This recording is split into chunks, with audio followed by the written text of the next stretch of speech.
Oh, hi. Hi there. Thank you, ma'am. Nice temperature in here, like outside. It's a beautiful day outside. Finally. Finally. I know you control the weather too, Matt. You should have just done a little bit better. I try. So I was saying somebody better, a few days ago when it was 28 degrees, that somebody better tell April that she's not February. All right. Here we go. I have a few announcements. So the topper is a little long. I hope it'll be interesting enough for you. It's interesting for me. All right, welcome aboard, everyone. Thank you very much for being here. As this is my first briefing this week, I'd like to wish Christians a blessed Holy Week and Jewish people all around the world a happy Passover. And now, today, as anti-Semitism surges around the world, our message to Jewish communities remains unchanged. The United States stands with you. We will fight anti-Semitism with unwavering determination. We will advocate for the safety and security of Jews everywhere. And on to something else as well. On the tariffs, the coverage of President Trump's indefatigable effort to make this country great again involves the Herculean effort to change the trading trajectory of this country, which has been placed under a crushing burden of a web of unfair trade arrangements resulting in American taxpayers being ripped off every single day. Only President Trump has the vision and the courage to say enough is enough. The United States of America has the great benefit of having the world's best deal maker as president. His actions on tariffs have illustrated to our enemies and allies alike that the United States is a nation that should not be taken for granted and whose fortunes are directly connected to the success of every other nation on this planet. Through this process, Americans and people of the world over have been reminded about how America has been taken advantage of, and that, courtesy of President Trump, we have a way to fix the damage done to this nation and the world by the global left. Now, with over 130 countries coming to renegotiate their trade relationship with the United States, President Trump has reset not just the trade environment, but has also reminded the world that respect matters and will be expected by President Trump and the people of this nation. In announcements for today as well, the State Department has canceled another 139 grants worth $214 million under Secretary Rubio's direction. As the Secretary said, quote, "The American taxpayers should not be funding misguided programs. We are cleaning up the mess the previous administration left and rebuilding an agency that's focused on putting America first." Now, let's look back to last weekend. Ambassador Stephen Witkoff conducted talks with the Iranian foreign minister, which were hosted by the Omani foreign minister. As the White House statement described, quote, "The discussions were very positive and constructive, and the sides agreed to meet again next Saturday.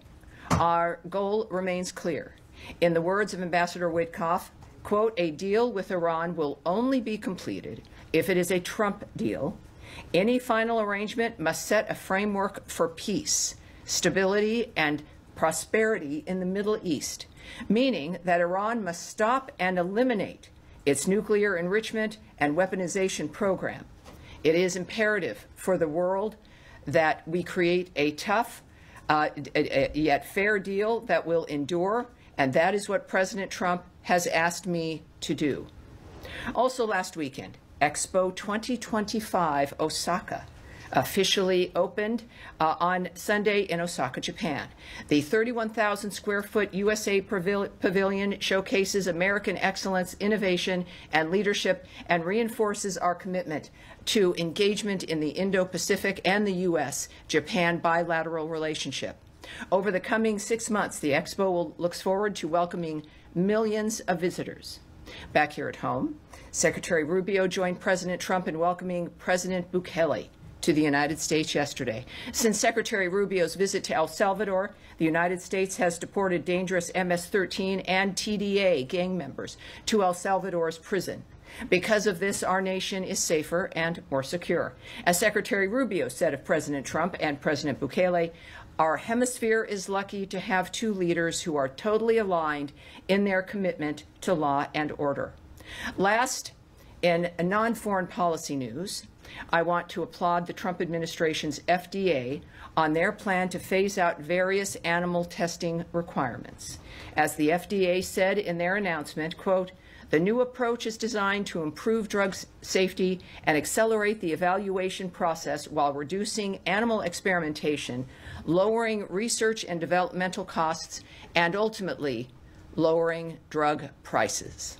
Bravo. That's my topper. All right. Now, to your questions. Sir, Mr. Matt Lee, the AP. Thank you, Tammy. Yes. I just wanted just a point of clarification. You said that only President Trump can undo the damage done to the world, the nation and the world by the global left. I know, surprising that it comes from me, isn't it? Surprising that comes from me. This has to do with, you're talking about tariffs, right? The whole world free trade, international trade regulations began after the Second World War. Well, I'm looking at one, Eisenhower, two, Nixon, Reagan, Bush, Matt, may I answer one, you? I know. Bush, two, Yes. and I'm Yes. well, you know, there's something. Let me answer they you, part sir. of the global left? Let me answer you. Let me answer you. Everything that starts like, well, trade, there's always a good idea, right? You always have a really great plan and things move along and it's very good and it's very nice. And then time changes and the left gets control of certain aspects, certain countries, certain Congresses, and things begin to change and spending begins to increase and arrangements begin to change and are not necessarily as good for the United States.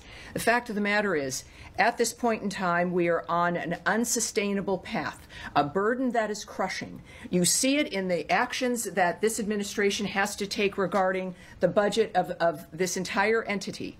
This becomes an addiction. It's an addiction to other people's money. And as Margaret Thatcher noted, of course, is that the main problem with socialism, sir, the main problem with socialism is that is when you run out of other people's money.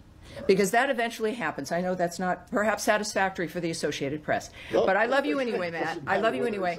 But your question is, at least my answer to what your statement was, is that at this point in time, President Trump is the only person that can undo the Leviathan that this trade framework became around the world. And he's doing it. And I've been watching this coverage, the pearl clutching. It's been remarkable. This is going to be one of the greatest resets of many resets that the Trump administration has implemented, and it's going to make a difference not just for the American people, but for all those countries that realize that this has to change. So it'll be better for the world over. My point was merely that, are you trying to say that all those presidents and who you just mentioned, Margaret Thatcher, are part of the global left? I've just talked way too much already. Right. I think I've answered that. Yes, sir. I think I've answered that. All right. So on the grants that you just said were canceled, I want to seg from this. Can you be more specific about what those were? The two, what was it, 139? Well, we'll get those details. What we do know is that the secretary himself felt passionate enough about this to tweet it himself. Oh, he did? And that what I stated to you about his commentary was from his account, the secretary's tweet at 12:35 p.m. this afternoon. And I'll read it again because there's a couple more details here in the tweet. Under my direction, the State Department has canceled another 139 grants worth $214 million. The American taxpayers should not be funding misguided programs like building the migrant domestic worker-led movement in Lebanon or get the trolls out in the United Kingdom. We are cleaning up the mess the previous administration left and rebuilding an agency that's focused on putting America first. So those are two examples that the Secretary shared. There are, because I'm a mathematician, 137 more. And I'm sure at some point we will, I believe that, I'll tell you what, let's see if we can find the full list. And we'll move ahead accordingly. So, and that just segs into the broader budget question. You saw the reports yesterday, and the day before, about the OMB plans for a drastic reduction in the State Department, or the Function 150 budget, which includes state and USAID. What can you tell us about that? I can tell you that throughout the history of the United States, everyone has a budget plan. and everyone has ideas for budgets. And every president has a budget plan and sends it to Congress, and then Congress either accepts it or they have their own ideas, which happens more often than not. I can tell you that whatever you've seen in public was not released from this entity, was not released from this department. It was not released by the secretary, that there is no final plan, final budget, final dynamic. That is up to the White House and the President of the United States as they continue to work on their budget plan and what they will submit to Congress. So I would suggest that you check with the White House. But the kinds of numbers, and what we tend to see is reporting that is early or wrong or based on leaked documents from somewhere unknown, and then everyone writes stories about those things. And earlier, when I was speaking with our bullpen here, whom I love most of the time, it would be wise to be cautious before acting on every single element you see leading up to something as important as this budget coming in from President Trump. So we'll wait and see. Of course, again, these are not known or finalized or planned. Only President Trump has that information, and we're going to see it soon, I'm sure. Okay. All right. Thank you. Yes, ma'am. I'll follow up on that, though. There was some criticism from Democratic lawmakers about contributions to international organizations dropping by 89% from $1.4 billion last year to $169 million, including, quote, eliminating funding for the UN and NATO. Is that something that the department is considering, eliminating funding from those agencies? You know, that's from a story that is looking at a memo that was leaked or not, from a plan that is a suggestion. What I can tell you, though, is it really makes me concerned when I see the word eliminate. I traveled to NATO for that summit with the secretary. Every meeting, every moment, every time on camera, in every bilateral meeting, talking with the Secretary General, the one message, it was with several messages, but the singularly important message that everyone there cared about was the fact that the Secretary of State of the United States reiterated our complete commitment to NATO, as has the President of the United States. Now, what we also want in our commitment means that we want to make sure and help to make sure that the nations in NATO can actually deliver on the mission of NATO, which is to be a deterrent. It is not to help with wars or to help fight them or to fund them or to make it a little bit better as the wars are going on. NATO was meant to be a collection of entities that would stop the bad actors from doing the bad thing, because it would be very, very bad for them if they did it. And at this point, clearly, we've got nations that have got to ramp up, share the burden, increase their defense spending, not because we're meanies, but because we are committed to NATO. And NATO has to be the thing that it has been purported to be and expected to be at the beginning and wants to be. I have to tell you that there was recognition of this fact. At NATO, the number of countries increasing their budget commitment to defense, the recognition that it was an important thing, without exception. And that's where, when we think about a story about eliminating funding to NATO, couldn't be further from the truth. This is about making NATO stronger, making NATO, well, dare I say, great again. But that's where it becomes like fear-mongering and understandably upsets people. But as I've said with the other review we've had with the foreign aid, some things will change, but it doesn't mean that we've changed our commitment to something, but it may look different. That if, in fact, other nations are coming together and raising their commitment and their contribution, perhaps the American contribution then does come down, and yet NATO is stronger. So that is, I think, part of what every family does, is looking out for each other, being honest, and providing solutions to that problem. So that story comes from the same speculation that has come from other documents that are moving about, when nothing could be further from the truth, and certainly commenting on numbers they might have is not helpful. There will be plenty to discuss when President Trump releases and sends to Congress his budget bill. Yes, sir. Thank you. I've got one on Syria and one on Yemen. Has the department made any decision or is it reviewing potentially granting visas to any Syrian ministers for next week's World Bank and IMF meetings? You know, let's take that back. I don't have information on that. It's a good question, of course, with the meeting coming up, but I'll have that to you. And was it Yemen? Yes. You know, obviously the U.S. has been engaged in a military campaign over there for the past several weeks.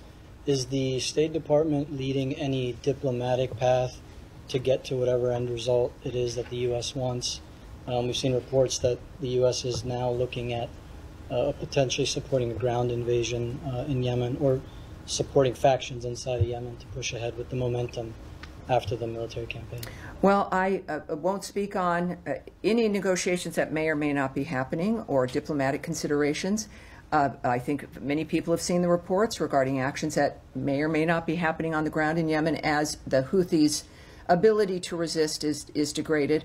That's not something I can remark on. Of course, though, when we think about the nexus of the nature of what's happening in the Middle East, the United States has made its point clear, as the Secretary and through the President, through ceasefire work and the nonstop efforts regarding the issues in Israel and on the Gaza Strip, and certainly now in the remarkable fact that Iran is at the table regarding their condition, which has also been affected, of course, by the degrading of Hezbollah. Certainly the disaster that Hamas has brought that region, including Iran. So when we think about the ceasefire and making people's lives better, it certainly affects the entire region. And I think that's what we can all count on. Yes, ma'am. Hi, Tammy. Thank you. You started out with some of your remarks saying that Iran must stop and dismantle its nuclear program. Well, let me say that was Ambassador Witkoff. Yeah, echoing what Ambassador Witkoff tweeted earlier today. But just trying to get some clarity on what the administration sees as a potential end goal here with these negotiations with Iran, because last week, heading into the talks in Oman, Witkoff made some remarks to the Wall Street Journal in which he said that the red line would be the weaponization of Iran's nuclear capability, presumably leaving the door open to Iran maintaining a civilian nuclear program. So is the administration open to an end state where Iran does still have a civilian nuclear program, but they are no longer able to speedily get a nuclear weapon? Well, first of all, for a comprehensive response, and we heard from Caroline earlier, the White House has that kind of response. What I can say, nevertheless, is that the Secretary has been clear, as has the President, as has been the Ambassador, that Iran cannot have a nuclear weapon or an enrichment program. What we hear, and I said this again to our friends earlier in the day, as I do, some of you listening from home, I kind of spend about a half hour with our bullpen during the day, and we have some talks and find out what's on their mind. But what I mentioned, because there's always a reaction to a single tweet or a remark that's in a newspaper. And as we are clearly moving to a secondary meeting, which I still won't call a negotiation, but that could change, is that these are people who are the best in the world. Ambassador Witkoff clearly is one of the best people in the world for negotiating and for dealing with bad actors and getting peace and ceasefires. But when things are being said in the moment, in public, you must consider that these are that's not part of how they negotiate in the sense of whatever they're talking about together. And that one should always wait and see that no one's negotiating in public. No one is, I don't know who that message would be for or the nature of what's said and how and what format. I would say what matters is an end result, our parties agreeing, papers being signed. It is not what people say, but the actions they take. We have shown that as a nation when the actions that we take and the nature of what we commit to, you can combine the two of what we say and what we do. But I would say that there's one goal here, and that is that Iran cannot have a nuclear weapon, and certainly or the enrichment program. And that is, I think, a pretty easy thing to start with, and that is the the one thing that we know that they're working on, and I think we'll have some success considering who we're addressing. So just Yes, sir. Follow up on Iran. You mentioned Ambassador Witkoff's tweet today. Last night in an interview with Fox News, he was talking about keeping Iran's enrichment levels below 3.67%, which is like on par with JCPOA. Today he talked about eliminating Iran's enrichment. So what's the reason of this difference here? Well, if you can contact the White House, but what I just noted to you is that these are comments that are made. It could be made, by anyone in the moment of something that's happening. I would point to his comment today on Twitter, but I also, Ambassador Witkoff speaks for himself quite well, and he is a very transparent man. What's going to matter is what is accomplished, what the end result will be, as opposed to parsing one statement or a sentence line there and another one over here. I know we all want answers because, well, humanity has an interest in the end result of this. But I would just caution you in that regard, and to wait. And again, the thing that matters is what is accomplished, what the last point is. And if anyone can do that, it would be President Trump and his vision, along with Ambassador Witkoff, who's done a great job in this regard. Yes. Tammy, thanks so much. A couple questions on the Palestinian Authority. The Times of Israel reported a few days ago that Mahmoud Abbas had sent a letter to Secretary Rubio trying to open up the door to get certified that the pay-for-slay program has been ended by the Palestinian Authority. I know you're not going to comment on that correspondence, but in a broader perspective, the State Department is not exactly doling out foreign aid with any enthusiasm at the moment, and the purpose of ending pay-for-slay would be to restart foreign aid to the Palestinian Authority. So does the State Department have any appetite at this point to start that process if the end result is no foreign aid being distributed in the end anyway? And the second question I have is just the broader bird's eye view relationship right now between the U.S. and the Palestinian Authority. Mahmoud Abbas boycotted during the first Trump term, and we've seen American officials go to Jerusalem a number of times. Historically, they made a corresponding trip to Ramallah or Bethlehem. We haven't seen that so far. So bird's eye view. I think I always try to give you the bird's eye view. But I would say that, first of all, I can't comment on if there are any negotiations or diplomatic considerations. What I do take issue with immediately is that we don't have any glee or excitement over handing out foreign aid. Our commitment to foreign aid hasn't changed. It is in our nature as Americans. It's what we do. I would argue the starting of this country was an aid package for the future. My goodness. And it certainly is also, foreign aid is not a carrot or a stick in negotiations. If it's needed, it's needed. If it isn't, it isn't. We don't use it in that fashion. So I like you very much, and I think you're a nice guy. But it's always disheartening. I want to be mean. I don't want to be mean. Only to Matt, I want to be mean. It's disheartening but it reminds me, and I'm glad that I'm here, to repeat, for people to not be left with that impression, that it's not like, we got to give foreign aid. It would be great if nobody needed foreign aid. But we know that we are a country with incredible resources. We know that. And we have incredible responsibilities. And we do not shy away from them. It's part of why we do what we do.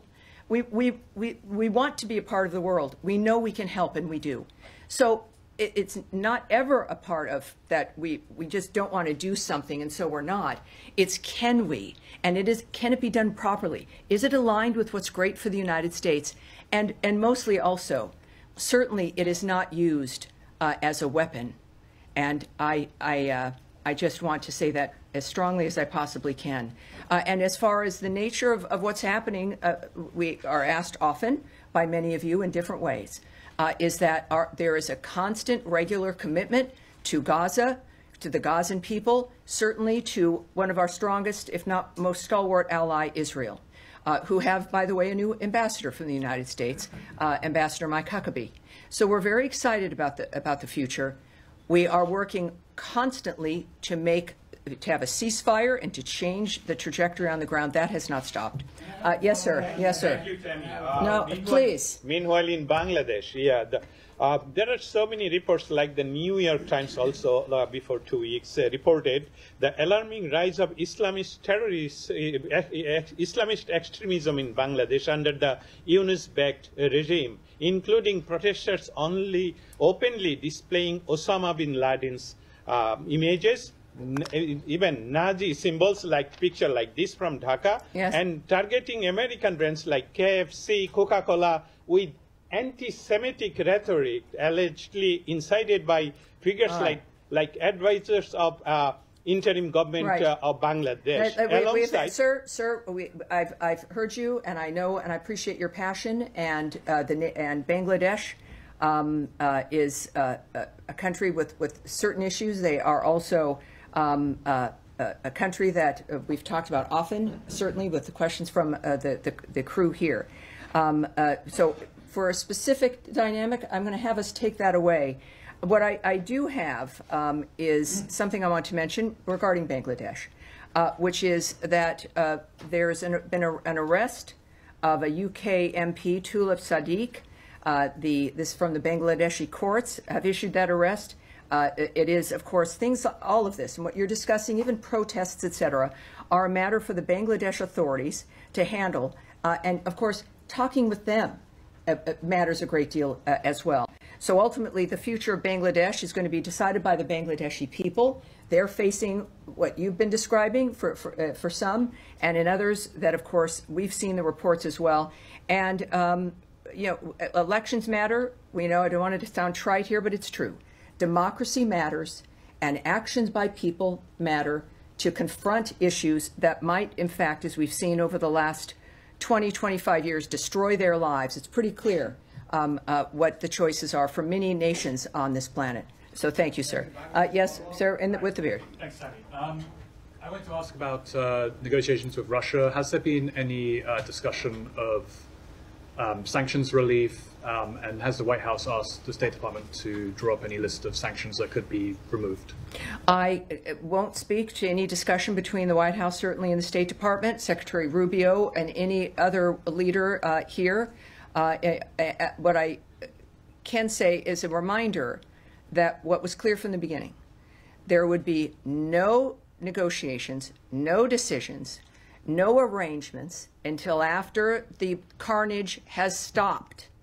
And after Palm Sunday, it's clearly a dynamic where there have to be more questions about the nature of who's really committed to peace and a ceasefire. But there is no negotiations or arrangements and based on the regular statements from the administration and from Secretary Rubio as well, that until it's a meat grinder. That has not changed. And until that stops, nothing like that is happening. And yet we continue to work, obviously, for the ceasefire in that regard. Yes, sir.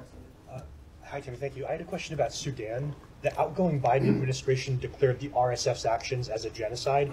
Does the Trump administration agree with that designation of genocide?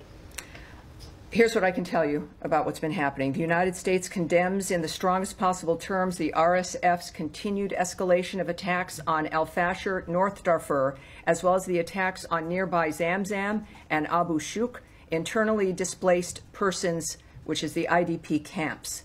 We are deeply alarmed by reports the RSF has deliberately targeted civilians and humanitarian actors in Zamzam and Abu Shuk. We condemn the RSF's attacks on the most vulnerable of civilians, including killings of at least 10 U.S.-funded relief workers providing critical life-saving assistance. We urge the protection of civilians, including humanitarian workers. We also call for the opening of humanitarian corridors to enable humanitarian access and the safe passage of civilians fleeing violence. The belligerents must uphold their obligations under international humanitarian law and must be held accountable. So are you declining to affirm the designation of genocide? I've made my statement clear, but what this does mark, today marks 2 years since the start of the conflict in Sudan. And this conflict has caused death, destruction, and a displacement crisis that has the potential to destabilize the entire region with massive flows of displaced people, arms, and disease. It is past time for the warring parties to put down their guns and negotiate a durable peace that allows for broad-based participatory dialogue so the Sudanese people can decide their future in a peaceful and unified Sudan. just to clarify, Yes, I've answered you. I've extensively answered you quite extensively, sir. Go ahead, please. On Sudan, I wondered, the previous administration had been involved in trying to facilitate peace talks between the two parties. Are there any such activities going on? Well, I can't report on anything that is happening or might happen, but again, I think that the Trump administration and Secretary Marco Rubio have proven their commitment to these kinds of issues in a way that no other administration, frankly, has in facing these dynamics all around the globe, especially with the nature of the kinds of carnage and the relentlessness. So while I can't speak to you about specifics, I think that we all know what this administration stands for. Yes, in the blue jacket. Two questions, briefly. One is in regard of the visit of the Jordanian Prime Minister today at 3:30.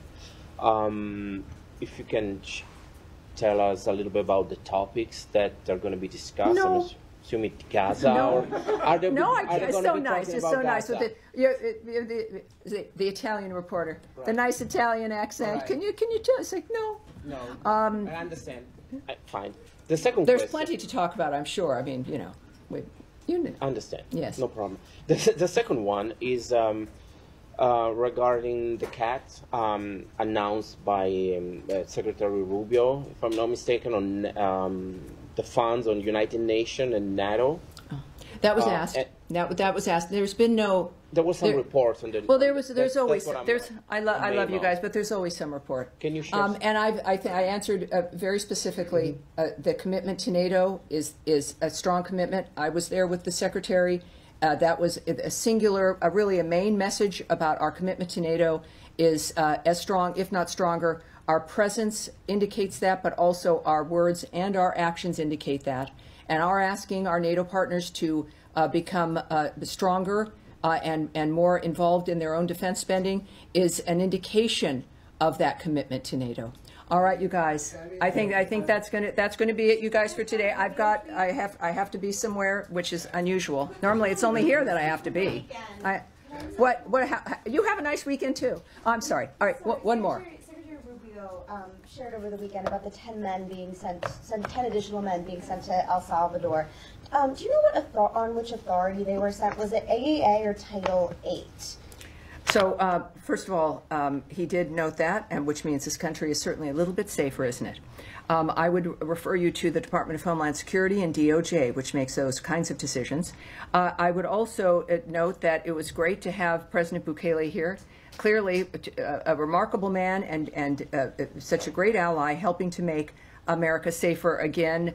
And his love for the American people is I think pretty obvious, even though he loves El Salvadorans more, I'm sure. But it was a great weekend in that regard. Obviously, not a good weekend with certain other actions. But this is a busy administration. It is a country that is standing ready to do what's necessary to help not just their neighbors, but also the rest of the world. We're not even 100 days in. And it's I don't know, I'm having a great time. I don't know about you guys. So I look forward to more, and thank you for that question, and I will see you on Thursday. Thank you, everyone. Thank you.